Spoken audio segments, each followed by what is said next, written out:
Prisco est âgé de 10 ans et conduit sa 2CV rouge. Dans un petit quartier animé, Prisco, 10 ans, est le héros du jour. Avec son sourire contagieux, il a réussi à persuader ses amis de 12 ans de rejoindre l'aventure. La scène est surréaliste. Un bus aux couleurs vives conduit par Léo, âgé de 12 ans, qui était à la recherche de Prisco depuis déjà très longtemps. Et Pedrito, lui aussi âgé de 12 ans, au volant de son camion de pompier, qui lui aussi était à la recherche de Prisco. Les amis sont tous excités, poussés par l'adrénaline d'une course improvisée. Dans cette aventure, il n'y a aucun adulte, il n'y a que des enfants.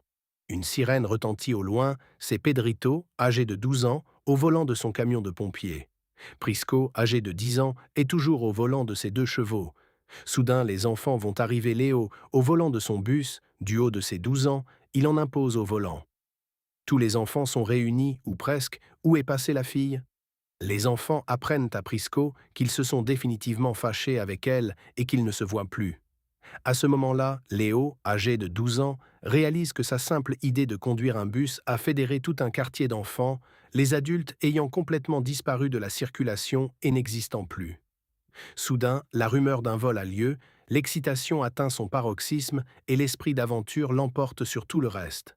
Les enfants au volant de leurs véhicules respectifs décident de s'énerver au volant tout en menant l'enquête. Ils croisent d'autres enfants au volant de véhicules plus insolites les uns que les autres, et c'est le carambolage et l'énervement de tous qui les fait dévier de leur enquête sur le vol. Mais si le voleur était parmi les enfants?